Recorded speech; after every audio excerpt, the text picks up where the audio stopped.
The truth of my parents' deception, revealed to me by James, and the subsequent training with Grace, had transformed me from a disgraced heiress into a woman equipped with the knowledge and resolve to fight for my own narrative. My younger sister, Olivia, had silently become an ally, her quiet support reinforcing my determination. The pieces were meticulously gathered: banking records, email trails, internal communications, all the irrefutable evidence Grace and I had painstakingly analyzed, exposing my mother Mary's calculated plot to sabotage my boutique and control my life. The question was no longer if I would expose them, but when and how. Allow me to introduce you properly to my husband James, not merely a financial consultant, but James Parker, I declared, letting his full name hang in the air for dramatic effect. The reclusive billionaire founder and CEO of Aurora Investments,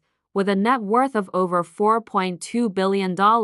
Gasps erupted, faces contorted in disbelief, then shock. My mother's jaw dropped, her carefully composed facade crumbling instantly. John's face went from confusion to a pale, horrified realization. The room buzzed with incredulous whispers, a tsunami of stunned reactions. The nobody they had chosen for me, the forgettable man Mary had approved, was a titan who dwarfed their own fortune. The perfect opportunity, a stage meticulously set by my parents themselves, arose at Mary and John's 35th anniversary gala. At a signal from James, screens around the ballroom flickered to life. My beloved fashion boutique didn't fail due to my recklessness or irresponsibility, I announced, as the first set of projections appeared: banking records, undeniable proof of drained accounts and fraudulent transfers. It was meticulously sabotaged.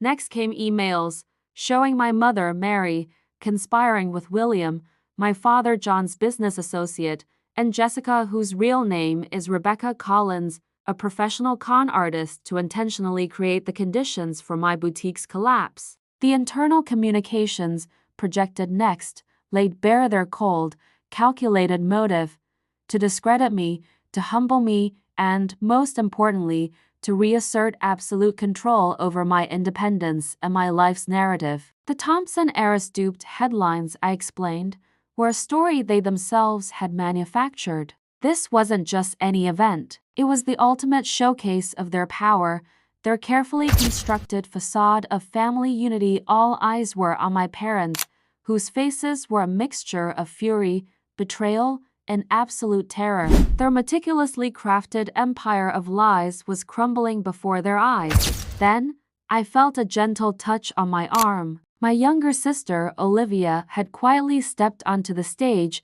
standing defiantly by my side. She didn't need to say a word. Her presence was a powerful statement of solidarity, a public alignment with me, delivering the final, devastating blow to our mother's carefully constructed narrative of family unity. The cheers and applause that erupted weren't for my parents. They were for the truth, for the shattered facade, and for the beginning of our authentic lives and social standing, a stark contrast to my own modest, humiliating wedding just months prior. I remembered the 50 guests at my wedding, many watching with pity or barely concealed schadenfreude, and Mary's cruel words that I was where I belonged. This gala would be different. This would be my stage. As James and I entered the opulent ballroom, a sense of calm settled over me. He was, as always, by my side, a silent pillar of strength and support. The room was filled with the very people who had watched my public humiliation, the same socialites who had whispered about the Thompson heiress duped and boutique scheme. My parents, oblivious, beamed from the center of the room, reveling in their manufactured success. I took a deep breath, recalling every condescending glance, every patronizing remark, every instance of casual cruelty Olivia and I had endured. The time for polite suffering was over. The moment came during the toasts. As John finished his speech, basking in the applause, I moved. With James's subtle nod, I strode purposefully towards the microphone, my heart pounding a rhythm of defiance. The murmurs died down as I took the microphone, the room's attention shifting, faces turning quizzical. My parents' smiles faltered. I looked directly at my mother, then at my father, before addressing the stunned crowd. "Good evening, everyone," I began, my voice clear and steady, amplified throughout the ballroom. "You all know me as Emily Thompson, the daughter who failed in business, the one my parents graciously married off to a humble financial consultant." A ripple of confusion went through the crowd. "But tonight," I continued, "I'm here to correct a few misconceptions. Starting with my husband."